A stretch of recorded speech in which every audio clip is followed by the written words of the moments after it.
नमस्कार दोस्तों, स्वागत है आपका हमारे YouTube चैनल पर जिसका नाम है परीक्षिता एकेडमी। और आज हम बात करने वाले हैं आधुनिक भारत के इतिहास के अंतर्गत राष्ट्रीय स्वतंत्रता आंदोलन में कुछ महत्वपूर्ण टॉपिक के बारे में, जो है होम रूल आंदोलन, लखनऊ अधिवेशन, लखनऊ समझौता और मॉन्टेग्यू घोषणा। इन 4 टॉपिक को आज हम डिस्कस करेंगे।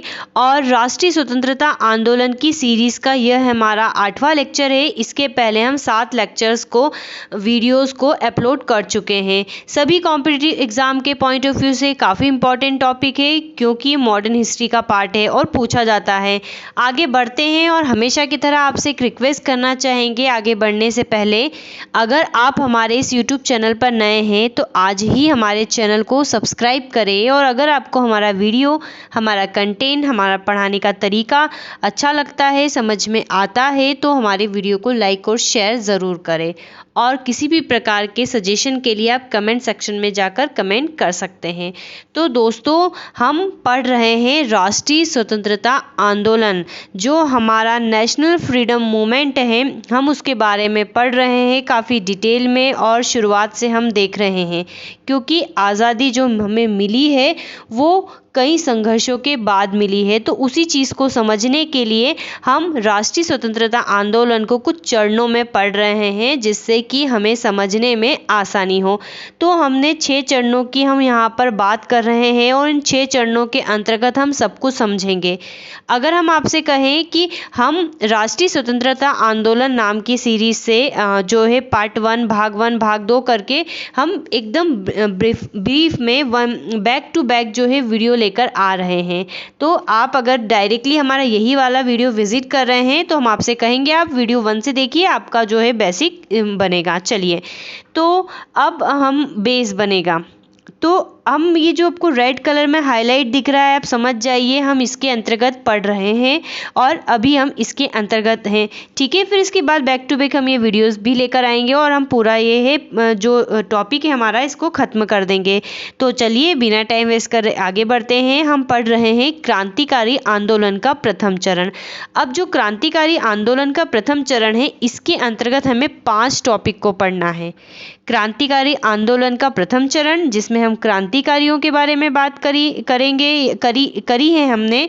फिर होम रूल आंदोलन, भारतीय राष्ट्रीय कांग्रेस का लखनऊ अधिवेशन, कांग्रेस तथा मुस्लिम लीग के बीच जो समझौता हुआ था, लखनऊ समझौता के नाम से प्रसिद्ध है, उसके बारे में, और मॉन्टेग्यू घोषणा के बारे में। अगर हम आपको बताएं तो क्रांतिकारी आंदोलन के प्रथम चरण को हम भाग 7 में कवर कर चुके हैं। तो आज हम इन चारों टॉपिक के बारे में विस्तार से चर्चा करेंगे। अगर आप हमारे वीडियोस पार्ट 1 से देख रहे हैं तो आपको सारी चीज़ें जो है बढ़िया से क्लियर हो जाएगी। चलिए, तो अब हम बात करते हैं होम रूल आंदोलन के बारे में। होम रूल का मतलब होता है, होम मतलब घर, रूल मतलब शासन, अर्थात घरेलू शासन। जी हाँ, बिल्कुल, अर्थात स्वशासन। तो हम स्वशासन की ही बात कर रहे हैं। तो होम रूल जो शब्द है ये आयरलैंड का शब्द है। आयरलैंड में एक आयरिश नेता थे रेडमांड, उनके नेतृत्व में उन्होंने उनके देश की समस्याओं के लिए जो है होम रूल लीग या होम रूल आंदोलन चलाया था और होम रूल लीग की स्थापना की थी। तो उसी परिप्रेक्ष्य में जो ये है भारत में भी अप्लाई हुआ, जिसको एनी बेसेंट ने शुरू किया था। तो हम होम रूल आंदोलन के बारे में पढ़ेंगे। तो हम आपको एक और बेसिक बताने की कोशिश करते हैं। हमें पता है, यदि आप हमारे वीडियो शुरू से देख रहे हैं तो हमने देखा था कि 1907 में कांग्रेस में का विभाजन हो गया था सूरत अधिवेशन में। और जब विभाजन हो गया था तो जो ब्रिटिश है, हम उसको सरकार शब्द भी बोल रहे हैं, अर्थात उस समय वो सरकार थी, तो उन्होंने कई दमनकारी नीतियां अपनाई, जिसमें उन्होंने क्या करा था कि जो बाल गंगाधर तिलक थे उनको जेल में डाल दिया था। 1908 से 1914 तक वो जेल में रहे थे 6 सालों के लिए। कारण कि भैया आपने जो कैनेडी मर्डर केस के बारे में जो क्रांतिकारियों को सपोर्ट किया है, उसके लिए उनको जो है सज़ा दी गई थी। तो अब क्या हुआ था कि इस ड्यूरेशन में क्रांतिकारी गतिविधियां चल रही, जैसा कि हमने आपको बताया कि हम ये वाला जो पढ़ रहे हैं वो क्रांतिकारी गतिविधियों का जो समय है 1907 से 1917 के बीच वाला समय देख रहे हैं। तो क्रांतिकारी अपनी गतिविधि कर रहे थे और लगभग जो एक हम कहें संगठित लेवल पे जो कांग्रेस उस समय थी तो बहुत ही स्लो मोशन में जो है काम चल रहा था, या हम कहें कि जो स्वतंत्रता आंदोलन था वो थोड़ा सा धीमा पड़ गया था। ठीक है, उदारवादियों का वर्चस्व बहुत कम हो गया था। और अब 1914 के समय होते हैं, बाल गंगाधर तिलक रिलीज होते हैं, जेल से मुक्त होते हैं। तो ये फिर से अपने पुराने काम पे आ जाते हैं। भैया तुमने जेल दी तो जी दी, हम तो स्वशासन पे प्राप्त करके रहेंगे, और ये अपना ग्रुप बनाते हैं। तो ये उस समय क्या करते हैं, Bal Gangadhar Tilak, Annie Besant, GS Khaparde, sir S Subramaniam Iyer, Joseph Baptista, Mohammad Ali तथा अन्य कई बड़े नेताएं मिलते हैं और इस बात का निर्णय करते हैं कि एक काम करते हैं, हम एक और अखिल भारतीय स्वशासन की मांग हेतु एक राष्ट्रीय गठबंधन बनाते हैं, एक राष्ट्रीय आंदोलन का गठन करते हैं, ताकि हम फिर से जो है हमारे काम को सुचारू रूप से जो है कर सकें। और यह गठबंधन जो है आयरिश होम रूल लीग की तर्ज पर all India home rule league था। ठीक है, बिल्कुल आयरिश की तरह ही ये क्या था, all India home rule league था। तो इस प्रकार से जो है शुरुआत होती है। अब हम होम रूल उद्देश्यों की बात करें कि जब इनकी स्थापना का उस समय उद्देश्य क्या था, तो इनका उद्देश्य क्या था कि ब्रिटिश साम्राज्य के अधीन रहते हुए संवैधानिक तरीके से स्वशासन की मांग करना। अर्थात जो बाल गंगाधर तिलक उग्रवादी नेचर के माने जाते थे, 1905-06 में उन्होंने जो है ये कहा था कि नहीं, हमें संघर्ष के थ्रू जो है सुशासन चाहिए। अब वो थोड़ा सा नॉर्मल हो गए और उन्होंने कहा कि ठीक है, या उन्होंने इस बात पे जो है अपना मतभेद नहीं कहेंगे, उन्होंने अपनी राय इस बात पे हो सकती स्टेबल रख ली कि ठीक है, हम स्वशासन को संवैधानिक तरीके से प्राप्त करने की कोशिश करते हैं। किसके अंतर्गत, लेकिन ब्रिटिश साम्राज्य के अंतर्गत। आपको बताना चाहेंगे कि उस समय जो ब्रिटिशर्स थे उन्होंने कई देशों को गुलाम बना रखा था, लेकिन कुछ देश ऐसे भी थे, कनाडा, ऑस्ट्रेलिया, न्यूजीलैंड जैसे, जो कि ब्रिटिशों के अधीन रहते हुए स्वशासन चलाते थे, अर्थात अपना खुद का शासन चलाते थे और उनके वो डोमिनेंट स्टेट का दर्जा था उनके ऊपर। तो इन्होंने सोचा ठीक है, हमारे भारत को भी आप ऐसा ही कर दीजिए। जातिवाद और छुआछूत अभियान चलाना, अर्थात इसके विरुद्ध अभियान चलाना। ठीक है, इसको सपोर्ट नहीं कर रहा है, ये इसके विरुद्ध है, छुआछूत के विरुद्ध अभियान चलाना। और सबसे इम्पॉर्टेंट इसका जो उद्देश्य है वो है लोगों को राजनीतिक शिक्षा देना, अर्थात राजनीति से उनको परिचित करवाना। ये इस होम रूल लीग के प्रमुख जो है उद्देश्य थे। तो ये आपको याद रखना है। चलिए, तो अब हम आपको बता देते हैं कि एनी बेसेंट और तिलक दोनों ही होम रूल लीग की शुरुआत करते हैं, लेकिन दोनों अपने पृथक पृथक लीग स्थापित करने का निर्णय लेते हैं। ऐसा इसलिए होता है क्योंकि एनी बेसेंट ने कहा था कि तिलक के कुछ समर्थक उनके साथ सामान्य महसूस नहीं करते थे और साथ ही उनके कुछ समर्थक तिलक के साथ सामान्य महसूस नहीं करते थे। इसलिए दोनों ने जो है अलग अलग होम रूल, उद्देश्य सेम थे लेकिन अपनी अलग होम रूल लीग स्थापित की। तो यहाँ पर हम दो होम रूल देख रहे हैं, एक बाल गंगाधर तिलक की देखेंगे और एक देखेंगे हम एनी बेसेंट की होम रूल। तो बाल गंगाधर तिलक की होम रूल की बात करें तो इसकी स्थापना हुई थी 28 अप्रैल 1916 को और इसका जो मुख्यालय है वो पुणे में रखा गया था, पूना। ठीक है, इसके प्रथम अध्यक्ष थे जोसेफ बैप्टिस्टा, जो हमने आगे भी इनका नाम लिया था। इसके जो सचिव नियुक्त किए गए थे उस समय एनसी कैलकर, और इसका जो क्षेत्र था कि कहाँ कहाँ पर इसकी शाखाएं खोली जाए, तो इसकी कुल जो है 6 शाखाएं खोली गई थी, महाराष्ट्र, कर्नाटक, मध्य प्रांत एवं बरार में। ठीक है, और पहली होम रूल मीटिंग जो है वो बेलगाम में आयोजित की गई थी। तो ये सारे फैक्ट जो है आपको बहुत अच्छे से याद करना है। तो अब इस स्वराज, अब इसके भी यहाँ पर कुछ उद्देश्य थे। उद्देश्य जो हमने आगे बताए वो कॉमन थे, वो भी थे स्वराज की मांग, भाषाई प्रांतों की स्थापना तथा शिक्षा का प्रचार प्रसार। आप चाहे तो इन उद्देश्यों को वहाँ पर भी ऐड कर सकते हैं। तो ये आंसर राइटिंग में हमारे पास जो बढ़िया सा एक जो है आंसर राइटिंग प्रिपरेशन के हमें पॉइंट मिल जाएंगे। तो स्वराज की मांग, भाषाई प्रांतों की स्थापना तथा शिक्षा का प्रचार प्रसार जो था इनके प्रमुख उद्देश्य थे। अब हम एनी बेसेंट के होम रूल लीग की अगर बात करें तो स्थापना हुई थी सितंबर 1916 में मद्रास में। ठीक है, वो अप्रैल में हुई थी और ये सितंबर में हुई थी। तो आपको ध्यान रखना है, सबसे पहले तिलक की हुई थी, फिर एनी बेसेंट के होम रूल लीग की स्थापना की गई थी। इसके जो प्रथम अध्यक्ष थे वो खुद स्वयं एनी बेसेंट थी। इसके जो सचिव थे वो थे जॉर्ज अरुंडेल। काफ़ी इंपॉर्टेंट क्वेश्चन है, यकीन मानिए डेफिनेटली किसी ना किसी एग्जाम में ज़रूर पूछा जाएगा, तो ये याद रख लीजिए, जॉर्ज अरुंडेल। और अगर इसको ठीक से होम रूल लीग को ना पढ़ा जाए तो आप कंफ्यूज भी हो सकते हैं, क्योंकि तिलक की होम रूल लीग के सचिव थे एनसी केलकर और यहाँ पर है जॉर्ज अरुंडेल। ठीक है, अब इसके एनी बेसेंट की होम रूल लीग जो क्योंकि विदेशी महिला थी और तो काफ़ी सारे इसके फेमस सदस्य, इन्होंने काफ़ी लोगों ने जो है उस समय, क्योंकि उदारवादियों का कांग्रेस जो था वो ठंडा पड़ रहा था थोड़ा सा, तो काफ़ी सारे सदस्यों ने इसकी सदस्यता स्वीकार की थी, जिसमें से प्रमुख थे मोतीलाल नेहरू, जवाहरलाल नेहरू, तेज बहादुर सप्रू, मदन मोहन मालवीय और सुब्रमण्यम अय्यर। वही सुब्रमण्यम अय्यर, इनका हमने आगे भी जिक्र किया था। तो काफ़ी बड़े लोगों ने जो है इसकी सदस्यता जो है स्वीकार कर ली थी। इसके अलावा अगर हम बताएं तो जो गोपाल कृष्ण गोखले की सर्वेंट ऑफ इंडिया सोसाइटी थी, उसके भी कई सदस्यों ने इस आंदोलन की सदस्यता को ग्रहण कर लिया था। ठीक है, तो ये फैक्ट आपको जो है याद रखना। तो ये इसके सदस्य थे।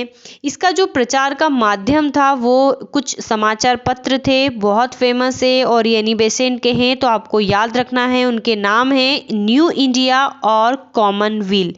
ठीक है, तो जो भी एनी बेसेंट सभाएं अपने आंदोलन को चलाने के लिए सभाएं करती थी, लोगों को जागृत करने के लिए, जो भी उद्देश्य की पूर्ति के लिए, तो ये समाचार पत्रों में अपने लेख भी प्रकाशित करते थे। ये आपको याद रखना है दोस्तों, हम बार बार बता रहे हैं, एनी बेसेंट के जिसके थ्रू करते थे न्यू इंडिया और कॉमनवेल्थ, ये कंठस्थ कर लीजिए।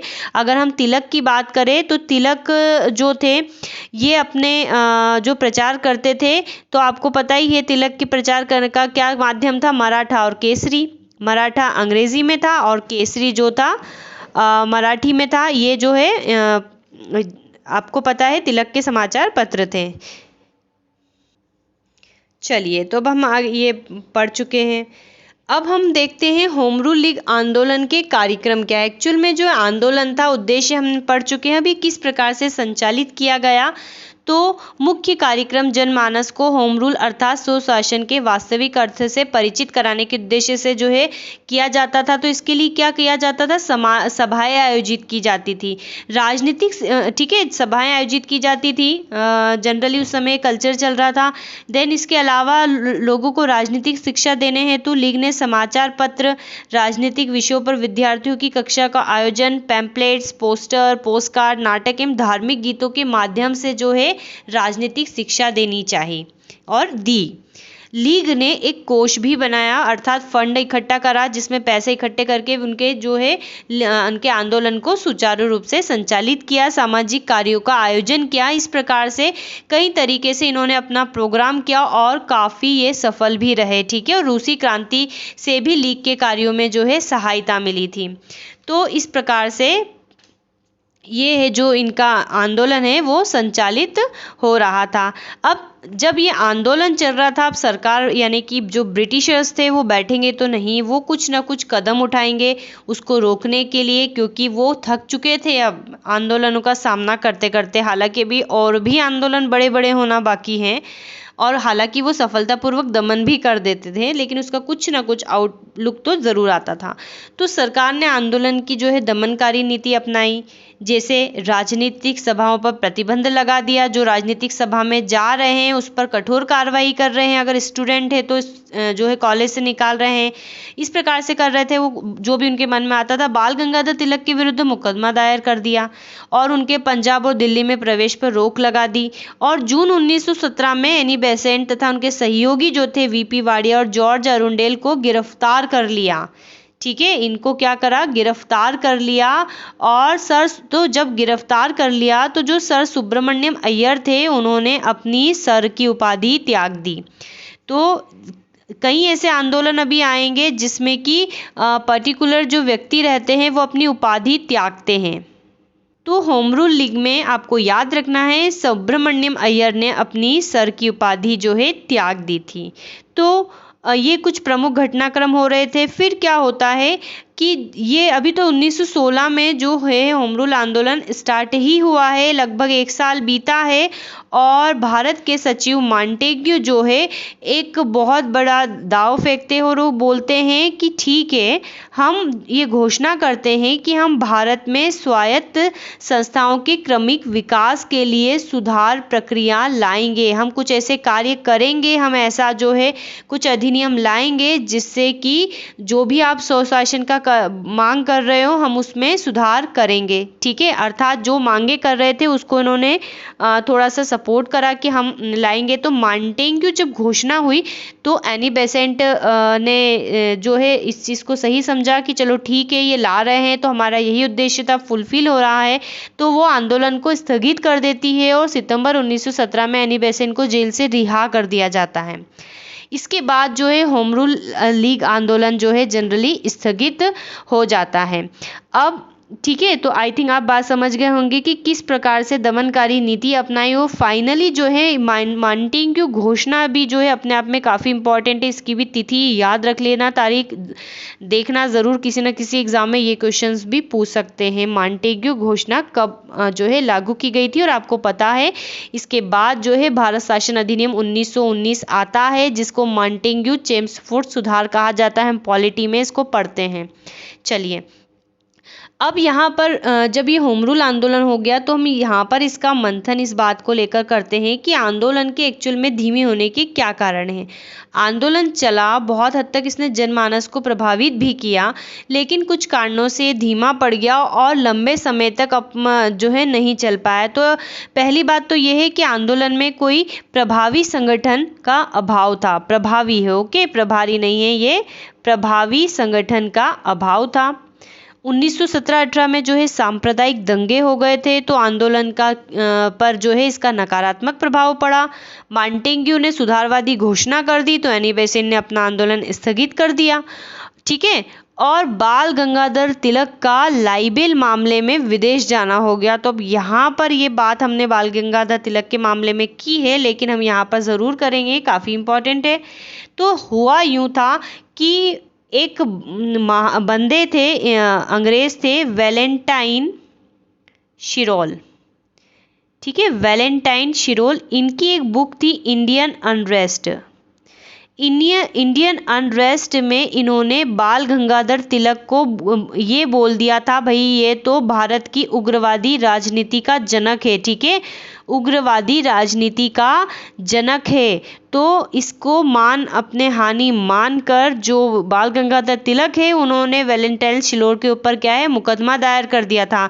तो इस मुकदमे के सिलसिले में जो बाल गंगाधर तिलक है इनको इंग्लैंड जाना पड़ा था, तो इससे भी इनका आंदोलन जो है वो कमज़ोर पड़ गया था। ठीक है, क्योंकि इनका जो मुख्य नेता था वो बाहर चले गया था। तो ये आपको इतनी बातें जो हैं याद रखनी है आंदोलन के बारे में।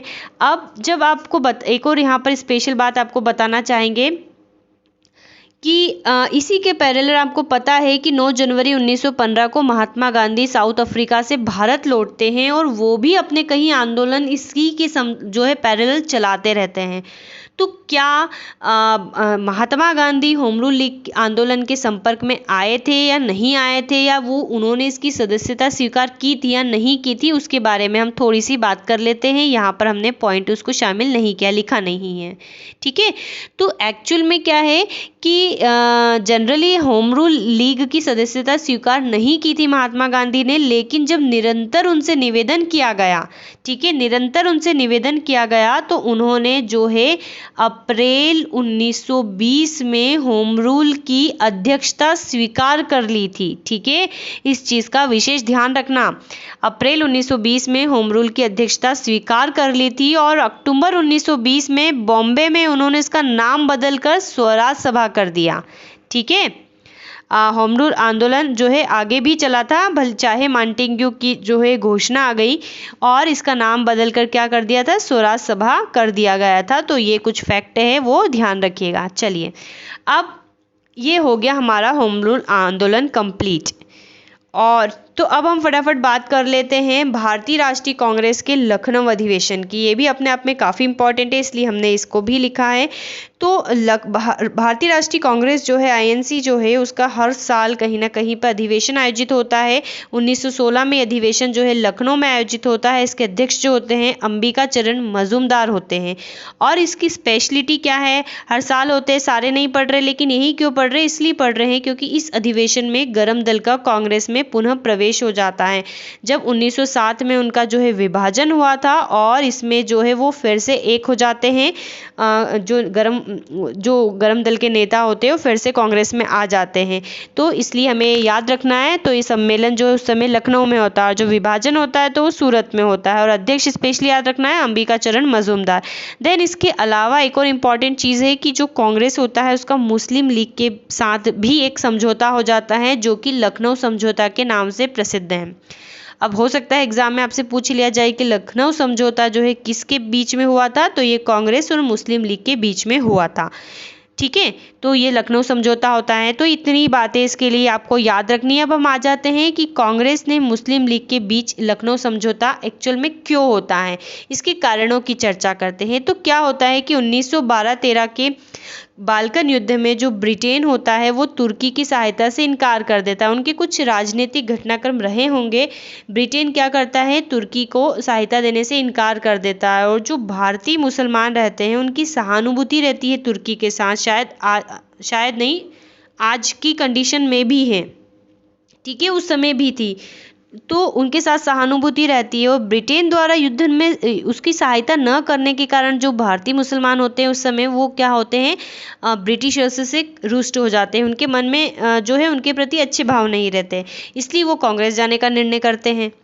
फिर बंगाल विभाजन को रद्द करने से मुसलमान विरोध में आ जाते हैं, क्योंकि जब पता है हमने 1905 में बंगाल का विभाजन हुआ था तो मुस्लिम लीग के कई नेताओं ने इसका समर्थन किया था। ठीक है, कई लोग मैक्सिमम जो है क्रांतिकारी, आंदोलनकारी, उदारवादी, उग्रवादी इसका विरोध कर रहे थे, लेकिन इन्होंने समर्थन किया था। अब 1911 में ये रद्द कर दिया जाता है बंगाल विभाजन, तो इनको ये चीज़ भी अच्छी नहीं लगती।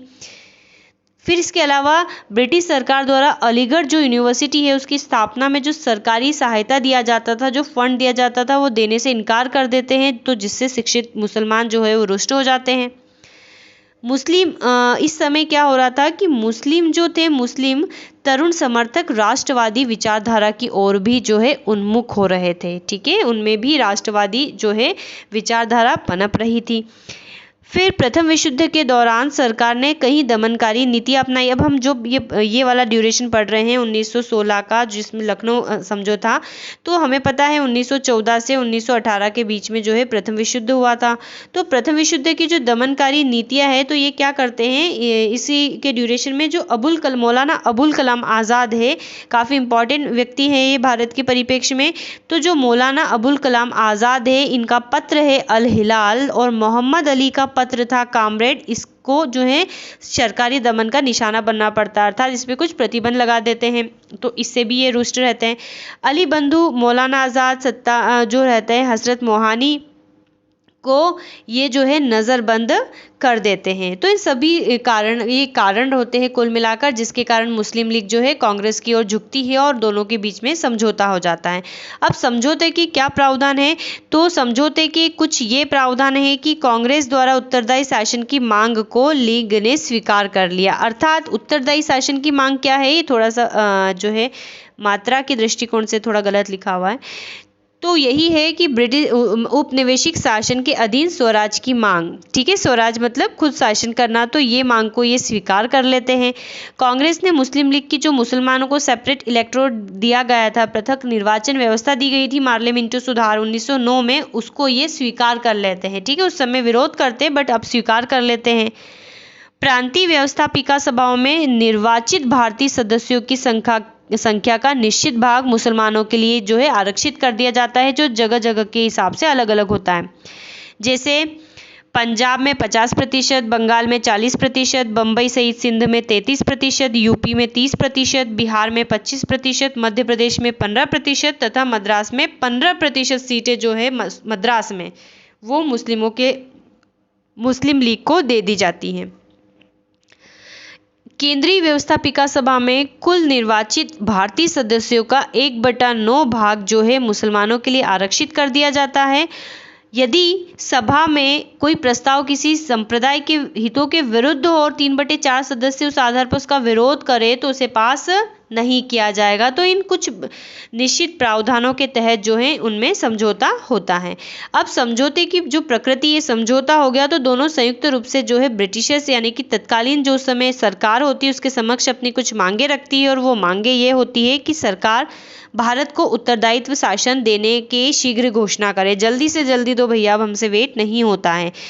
और फिर है कि वायसराय की कार्यकारिणी परिषद में आधे सदस्य भारतीय होने चाहिए। हमने आपको बताया था कि 1909 में जब मार्ले मिंटो सुधार हुआ था तो उस समय एक जो वायसराय था उसकी जो गवर्निंग बॉडी थी उसमें एक सदस्य भारतीय को नियुक्त किया था विधि सदस्य के रूप में, जो कि सत्येंद्र प्रसाद सिन्हा थे। तो अब यहाँ पर इनकी मांग आ रही है कि भैया आधे सदस्य जो है इंडियन होने चाहिए, भारतीय होने चाहिए। विधान परिषद का जो कार्यकाल है वो 5 वर्ष होना चाहिए, और जो भारत सचिव है उसको जो वेतन है जो भारतीय कोष से दिया जाता है वो ब्रिटिश कोष से दो भैया, अब आप हमारे इधर से नहीं दो, अब आप ब्रिटिश राजकोष से दीजिए।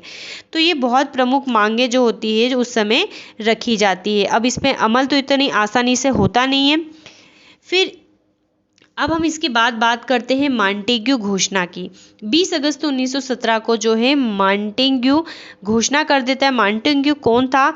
तो उस समय ये भारतीय राज्य सचिव था। ये घोषणा कर देता है कि हम क्या करेंगे भैया, हम आपके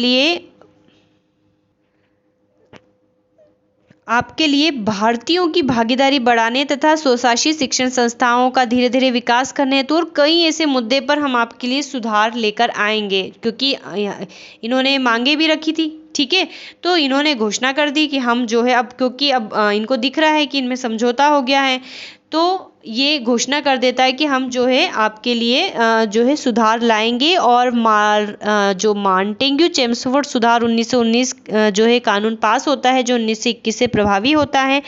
अब उसके अंतर्गत क्या मटेरियल आएगा, तो एक्चुअल में वो पॉलिटी का पार्ट है, हम पॉलिटी में उसे जो है बहुत अच्छे से समझेंगे। तो यहाँ पर इतना ही दोस्तों, तो आप आई थिंक समझ गए होंगे। हमने आज के जो है प्रमुख मुद्दों पे चर्चा कर ली है।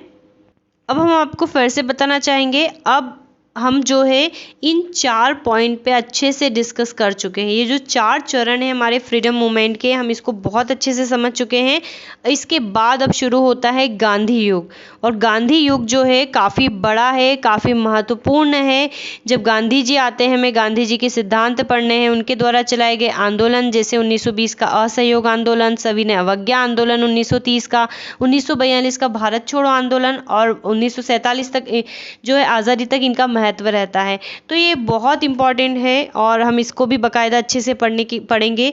देन इसके अलावा फिर इसी के जो है पैरेलल एक और घटना चलती है। 5 और 6 पॉइंट है जो एक दूसरे के पैरेलल चल रहे हैं। 1920 के कुछ समाजवादी विचारक आते हैं और क्रांतिकारी आंदोलन का द्वितीय चरण स्टार्ट होता है, अर्थात भगत सिंह वाला जो है चरण द्वितीय चरण के अंतर्गत ही आता है। तो हम आपको ये बताने की कोशिश कर रहे हैं कि हम यहाँ पर गांधी युग नहीं पढ़ेंगे, बल्कि हम पहले ये वाला युग पढ़ेंगे। ठीक है, हम पहले 6 वाले टॉपिक को अच्छे से कवर करेंगे, फिर हम आते हैं गांधी युग पे, क्योंकि गांधी युग काफ़ी बड़ा है। ये 1915 से 1947 तक हमको पढ़ना है। ठीक है, तो हम यहाँ पर क्रांतिकारी आंदोलन पढ़ लेते हैं, छोटा है तो फटाफट इसको देख लेंगे हमारे नेक्स्ट वीडियो में। देन फिर इसके बाद हम गांधी युग पढ़ेंगे, तो इसी के साथ हमारा ये वाला टॉपिक जो है ख़त्म हो जाएगा। तो आई होप दोस्तों आपको जो है हमारा ये टॉपिक, हमारा वीडियो समझ में आया होगा। अगर ऐसी बात है तो आप हमारे चैनल को तुरंत सब्सक्राइब कर दीजिए और वीडियो को शेयर कर दीजिए। Thanks for watching and have a nice day.